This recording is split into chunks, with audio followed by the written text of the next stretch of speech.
Hello everyone, and welcome to the History of Byzantium, episode 115, The Rise of Bulgaria. So far in these end-of-the-century episodes, we've focused on a tripartite division of the Roman world. Franks in the west, Abbasids in the east, and Byzantium in the middle. In the case of the two former empires, a similar process took place across the 9th century. Their cultural dominance was embedded in the soil of their domains, while central political authority collapsed. One way of looking at the Roman Empire would be to say that it bucked this trend. Constantinople retained complete control of its lands and saw a recovery of economic, cultural, and military capital. But looked at a different way, one could argue that the Romans actually experienced something similar to its two neighbours, not in Anatolia, but in the Balkans. The whole area had once been Roman, and hopes remained throughout the centuries that one day it could be reincorporated. Whether they knew it or not, by the end of the 9th century, this dream was over. The people of the Balkans would never see themselves as Romans again. Like the different pieces of the Caliphate, they had absorbed the culture of the centre, but now forged their own political path. Let's remind ourselves of the narrative. Back in 802 AD, our perception of the Bulgars was of a steppe nomad elite ruling over Slav and ex-Roman peasants. Certainly, the Romans believed the Bulgars to be backwards and uncivilized. When Nicephorus's army reached Pliska in 811, they found a wooden palace with tents and other wooden buildings surrounding it. Presumably this fed their sense of overconfidence as they blundered into a massacre. I believe that defeat was one of the turning points in our podcast story. Had Nicephorus retreated after burning Pliska and then spent a decade hunting Crum down, Bulgaria may never have come to be. It wouldn't have been easy by any means, but it's just possible that the Bulgars could have been broken, leaving the people of the Balkans without a serious alternative to Roman influence. But that's not what happened. Crum was victorious and spent the next few years devastating Thrace. When he died, he was apparently gathering siege engines to have a crack at the Theodosian walls. Probably, the Khan knew that a siege would never succeed. What he wanted was a definitive peace treaty, one that acknowledged the Bulgars' right to exist, one with permanent borders and trading posts, and rules that would help prevent the Byzantines from attacking his people whenever it suited them. His successor, Omatag, would get that treaty, but, and this is the significant part, only after the Romans had won a battle against him. You may remember that Leo the Armenian ambushed a Bulgar force on the border and claimed it as proof that God was on his side. Only with Roman pride sort of restored could the emperor make a treaty. To grant peace after being defeated contradicted centuries of propaganda that saw barbarian success as merely temporary setbacks. An emperor who accepted defeat as the status quo was undermining his own reason for being. This was the centuries-long stalemate between the two sides. The Bulgars could never take Constantinople, and so they couldn't force peace on their terms. The Romans were similarly unable to command victory because the bulk of their forces were always stationed in Anatolia. The Bulgars could never rest easy with this situation. The empire loomed like a volcano in the distance, It was silent now, but it has the power to destroy us. Not just with its armies and fleet, but with its steppe allies, the Magyars and Khazars beyond the Danube. Though we know the Battle of Pliska was a major Bulgar victory, we shouldn't forget the damage the Romans had done. The Bulgar capital had been burnt to the ground, their people and livestock slaughtered. They had come very close to being wiped out. Omitage signed a 30-year peace treaty, but instead of seeing it as mission accomplished, he knew the hard work had just begun. He and his successors would aim to create a state which was much tougher, which had roots that could not easily be torn up, one which the Byzantines in particular would be forced to respect.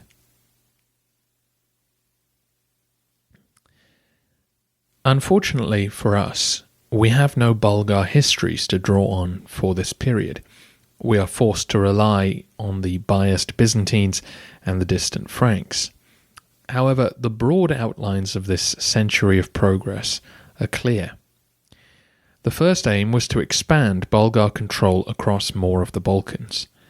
Crum's victories had already restored the border with Byzantium to south of the Hemus Mountains, and he'd enjoyed raiding north of the Danube after the collapse of the Avars. Bulgar occupation of those lands did not last long, but the fall of the Avars allowed them to push west along the south of the river, occupying towns and fortresses and extending their dominion over the Slavs that lived there.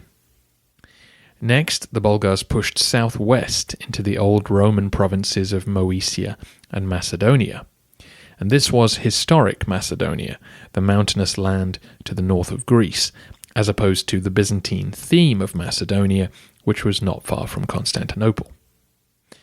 Omitage and his two successors campaigned hard throughout the middle of the century to bring the Slavs, Romans, and various other peoples of this area under their control.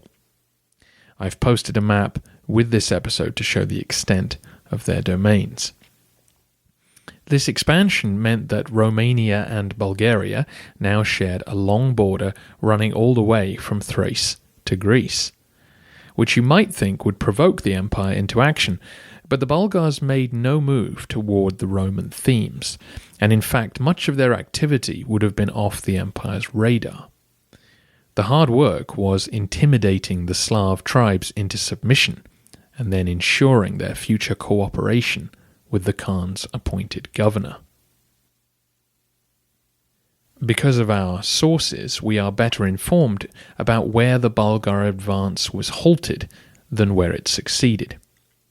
As Omitage's forces pushed west, they encountered serious resistance in the mountains, the old Roman provinces of Pannonia and Dacia, as in the Dacia south of the Danube. The Slav tribes they found there were under the influence of the East Frankish kingdom, prompting Omitage to send an embassy west to discuss the border. The Frankish king largely ignored him, and some kind of military confrontation took place. The Bulgars seem to have been the losers, but they did get acceptance from the Franks for their control of the nearer Slav tribes.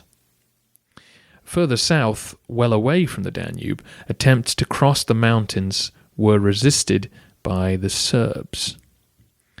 It's not relevant to us today to discuss the origins of the Serbs and their neighbours, the Croats, but by 900 AD both peoples had coalesced into recognizable kingdoms. The Croats occupied the far northwest of the Balkans, Dalmatia, roughly the same area as modern Croatia. The Serbs were at this time further south in modern Bosnia and Herzegovina. Both states were made up of independent tribes that had banded together due to external pressure.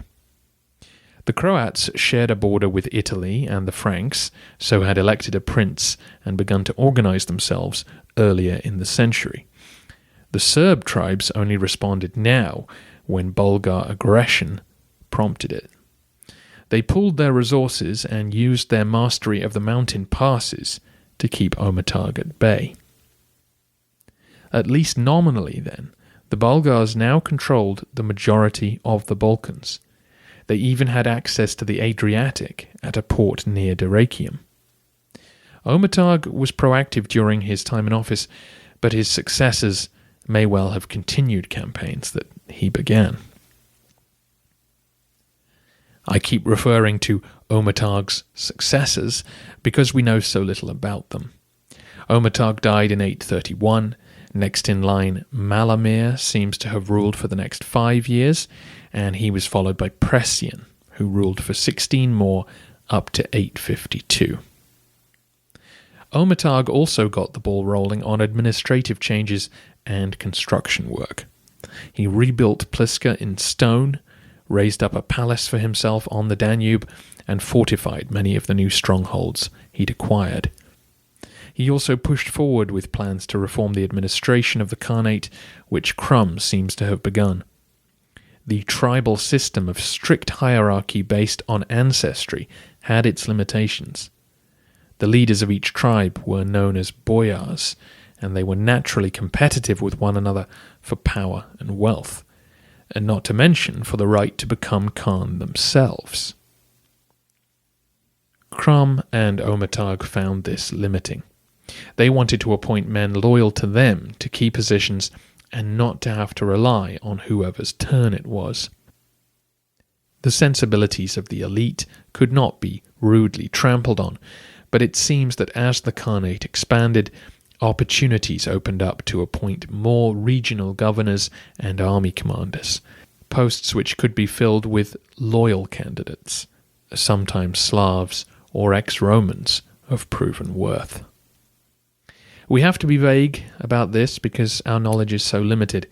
Between Ometarg's battle with Thomas the Slav in 822 and Boris's request to be baptized in 863, we are largely in the dark.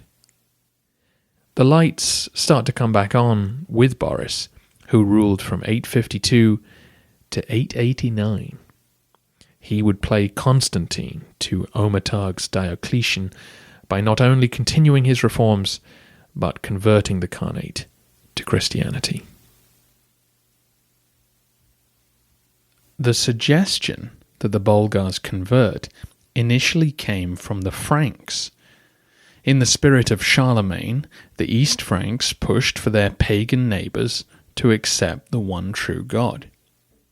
Early in Boris's reign, he joined forces with the Franks to attack the kingdom of Moravia. Moravia is the land around the Morava River, separating modern Slovakia from the Czech Republic and Austria. It therefore lay just on the other side of the Danube, sandwiched between the Bulgars and Bohemia. It was ethnically Slav and pagan, and was coming under pressure to not only toe the Frankish line, but to convert to Christianity. The Franks were happy to use the Bulgars to increase this pressure, but also suggested that they would make better friends if they were all of one faith. Boris, though, had many good reasons to consider this dramatic move. I mentioned in the narrative that his sister had spent time in Constantinople and seems to have converted, while he was also close to a Byzantine monk who worked at Pliska. Last episode, we saw how slave traders preyed on the Slavs because as pagans they were acceptable targets. There was also internal pressure because so many of the Khan's subjects were already Christians. Many captives and defectors taken by Krum had been given new homes, and as the Bulgars pushed west, they encountered semi-Roman towns who'd lived alongside the Slavs for centuries, spreading the faith. Probably the clinching argument, though, was the political reality of what conversion meant, both internally and externally. Becoming a Christian state would put the Bulgars on a more even footing with their powerful neighbours. They were starting to feel surrounded. Not just the Franks and Byzantines, but the Magyars and other steppe tribes to the north were beginning to push west. And those tribes were usually on good terms with the Romans. If the Bulgars established a respectable Christian kingdom, Boris believed they would no longer be viewed as expendable heathens. Internally, conversion to Christianity would bring the unity which the Khans craved. Their domains incorporated a wide variety of peoples who had little loyalty towards Pliska, or to one another. Worship of a sky god who honours the tribes of the grasslands wasn't a belief system that could be exported to the settled residents of the Balkans, whereas Christianity had shown itself adept at meeting the spiritual needs of different nations. Christian teaching would also reinforce the authority of the Khan. The newly conquered Slav tribes were naturally cynical about demands for money and manpower from their Bulgar overlords, but when their God-chosen sovereign asked for obedience, it would be their duty to comply.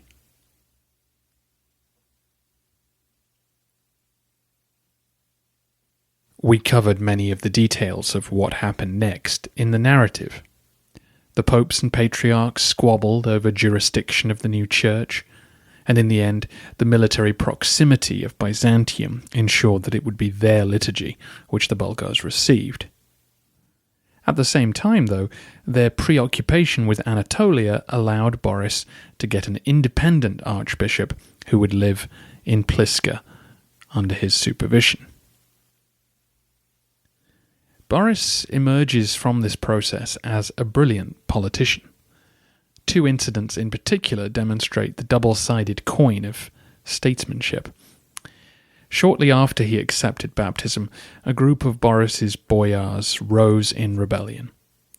Christianity would destroy their traditional political rights as well as their religion. Boris crushed them brutally, killing the rebels and their families. This deeply un-Christian act was a boon to his plans. It removed almost all organized opposition to his new policy at a stroke. At the same time, Boris showed genuine care for his people's conversion. He had many questions about Christianity and how it could fit in with the existing culture. He wrote to both Photius and Pope Nicholas, and from the latter received a helpful reply. The Bulgars were run by a military aristocracy, and Boris was aware of the contradiction between love for the Prince of Peace and the needs of war. So he asks, can one fight during Lent? What should men do if they are attacked while at prayer? Should I still execute men who abandon their post or flee from battle? This concern extends to all sorts of practical questions about being a Christian head of state. Must I forgive thieves, murderers, and adulterers? Can I torture those with vital information? Can criminals claim asylum in a church? How should I treat recalcitrant pagans? Rather than announce his baptism and expect his people to figure out the rest for themselves, Boris left no stone unturned in the search for accurate but practical solutions. Boris built many churches and monasteries across Bulgaria, including 7 cathedrals. He also began work on a law code for his people. He was aided in this project, inadvertently, by the Byzantines, for it was they who provided him with a new language which would further unite his people and aid their understanding of church and state. Back in the 860s, Prince Rastislav of Moravia was under a huge amount of pressure. As we discussed, he had the Franks breathing down his neck and the Bulgars attacking from the south. Frankish clergy had already begun missionary work amongst his people. His fear was that if he converted, Moravia would become a de facto Frankish province. So he wrote to Constantinople, asking them to send missionaries.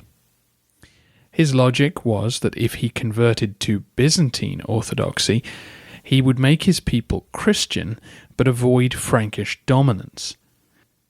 It was the same thought process that led Boris to look the other way and court the Pope to combat Byzantine influence. Photius was happy to oblige and asked two brothers, Cyril and Methodius, to make the journey. They had grown up in Thessalonica, where they spoke the language of the local Slavs. It's been suggested that they may have had a Slavic mother. Their father was a military officer, but it seems just as likely that many Thessalonians spoke the local Slavic dialect. Slav tribes had been in the area for 300 years. It's not surprising to find the two sides had learnt to communicate in each other's tongue. Both men were already fine linguists. Constantine had mastered Hebrew and served on embassies to the Khazars and the Caliphate, and both were living in a monastery on Mount Olympus when Photius tapped them up to take on this journey. To aid them in converting the people of Moravia, they began to work on a Slavic translation of key Bible passages and parts of the liturgy. Most church services would be held in Greek, but it seemed only right to help ease new converts in by providing them with the basics of the faith in words they could understand. The two brothers created a new alphabet, known to us as Glagolitic, to express the Slavic tongue. Their translations seem to have been completed within a year, which suggests they may have already been working on it for some time. As you might imagine, their knowledge of the local vernacular did not extend to complicated theological terms, so they imposed upon the new language a large number of Greek words and Greek grammatical structure. As impressive an achievement as this was, this language wasn't the same Slavic dialect which the local Moravians spoke. Undeterred, the two brothers got to work as soon as they arrived, preaching the gospel. Soon afterwards, though, the Frankish missionaries, irked by the new arrivals, complained to the Pope. One of the accusations levelled against the Byzantines was that the Bible should not be translated into other languages. It had long been convention in the West that only Greek, Latin, and Hebrew constituted holy languages. But the Byzantine experience of missionary work was far more varied than that of the Franks. Methodius pointed out that many people already had their own biblical translations: Armenian, Syriac, Coptic, Persian, Gothic, and so on. Falls not God's rain upon all equally? And shines not the sun also upon all? He supposedly said. Pope Hadrian was convinced and approved of the brothers' work as long as the Moravian Church remained under his jurisdiction, which the brothers had no problem with. Moravia was a peripheral concern to Constantinople. Photius was happy to oblige by sending missionaries, but it wasn't a government project as such. No mention of the brothers' mission appears in the Byzantine histories, despite the impact it would have.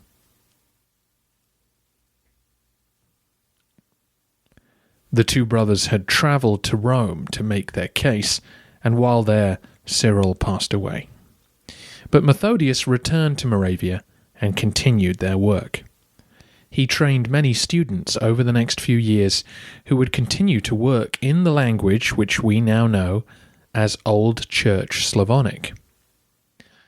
By 870, though, Rastislav was overthrown in a pro-Frankish coup. Methodius continued to lead his church, but had to defend himself against repeated attempts to expel him. When he died in the mid-880s, his enemies succeeded, and his brethren were either exiled or imprisoned. Those who escaped sailed down the Danube and met with Boris.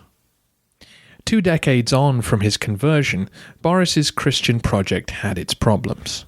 The main one being that his clergy were trained in Constantinople and preached in Greek.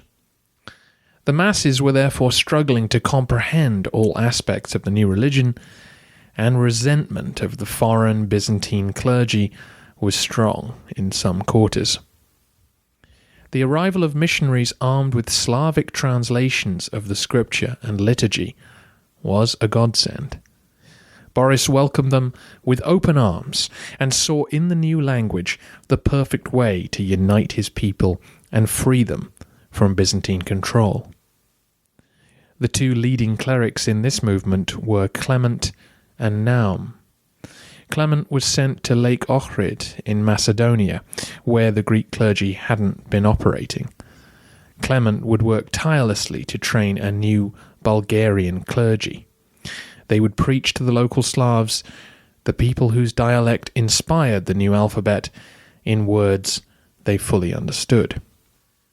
Naum stayed at the capital near Boris. His students began working on an improved alphabet for the new written Slavic language. The drawback of Glagolitic was that the letters had been made up from scratch and so were hard to teach. The new alphabet was heavily influenced by Greek letters, which allowed those who were bilingual or only knew the Roman language to pick it up far more quickly. The new creation was named after Saint Cyril, who died back in Rome and is today known as Cyrillic or Kyrillic. It would become the base alphabet for the development of the Macedonian, Russian, and Serbian languages down the line. It was this written language which gave the Bulgars the final piece of the puzzle in creating a Bulgarian people. It can't have been an easy decision. The leadership of the Bulgars still presumably spoke the language they'd brought with them from the steppes, and many spoke Greek because it had been the obvious written language to use for hundreds of years. However, the Slavs had proven hard to corral. They occupied far-off mountain peaks and river valleys. This was such a useful tool to bring them all together.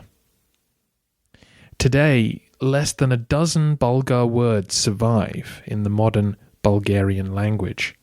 The Slavicization was the price Boris chose to pay to unite his realm and prevent it from being absorbed by the Byzantines. Though they had taken much from the culture of Constantinople, there was no danger of them becoming Roman. Boris was overseeing a fusion between his 3 main peoples: Slavic-speaking, Roman-praying, Bulgar ruling. Within a few generations, these distinctions would start to disappear, and children would simply see themselves as Bulgarians. At a council in 893, many of these changes were formally ratified. Boris's successor Simeon was installed, Christianity was confirmed as the state religion, Old Church Slavonic was to be the language of church and state, and the capital was moved to Preslav, a few miles southwest of Pliska. A little like the founding of Constantinople, it was to be a fresh Christian city, and it would house the new state. A law code appeared around this time too, heavily influenced by the Byzantine ekloi.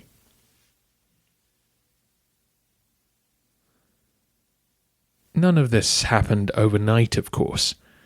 By 912 AD, there were still many who didn't think of themselves as Bulgarian, and plenty who couldn't read or hadn't yet been to church.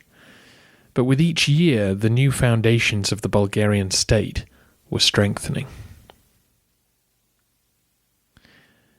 The Bulgars were blessed during this century with exceptional leadership. From Krum's military might to Ometarg's aggression, Boris's brilliant vision, and finally his son Simeon, As you may recall, Simeon was a consummate statesman himself. He quickly overcame a Byzantine Magyar invasion, turned the tables, and got a peace treaty more to his liking. Then, when Thessalonica was sacked by an Arab fleet, he marched down to the gates in order to further improve his bargaining position. When our narrative resumes, Simeon will reenact much of the devastation which Crum wrought a century before, all in search of that same elusive goal, recognition from Constantinople for his people's right to exist. I'm afraid he will eventually be disappointed. War between Christian Bulgaria and the Roman Empire will continue.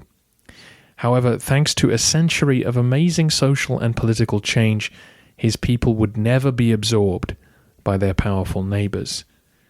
Conquered, perhaps, but their separate identity was secure. So, the Franks established a king-led Christian civilization in Western Europe, but the Carolingians themselves were swept away. The Caliphate embedded Islam and its political culture even as the Abbasids were eased aside. Now we see that in the Balkans, a Christian culture took root. Byzantine administration, writing, and architecture were adopted, but Roman identity, and with it obedience to Constantinople, were formally rejected. The Serbs, Croats, and Bulgarians had formed identities and states to separate themselves from Roman dominance. Although the Byzantine Empire will expand to include the Balkans again one day, the people there will never see themselves as being brought back into the fold. Finally, I should just comment on nomenclature. In our history books, you may see it said that upon his conversion, Khan Boris became Tsar Mikhail of Bulgaria. You may remember that Michael III was his baptismal sponsor, and so he took his name. However, because of our lack of a Bulgarian history from this period, we don't really know if the titles changed on that day. Byzantine historians keep calling Simeon the Khan or the Prince for a little while longer. When our narrative resumes, Simeon is going to make a play for the title of Emperor, and so I will call him the Khan until he is officially crowned otherwise. For simplicity's sake, though, I will call his realm Bulgaria from now on. Before I go, let me recommend another podcast for you to check out. It's called Curious Minds, and it's run by Ran Levy and his team. And they like to discuss topics which curious minds might be interested in. And they do a lot of history, but they also delve into science and technology.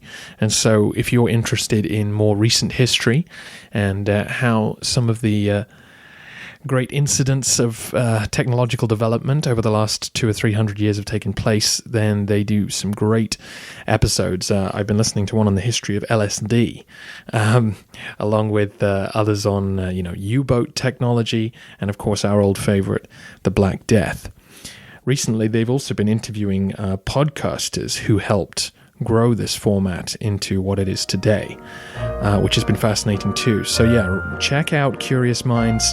Ran Levy and the team are definitely delving into loads of interesting topics and doing a great job. Find the show in all the usual places or go to cmpod.net.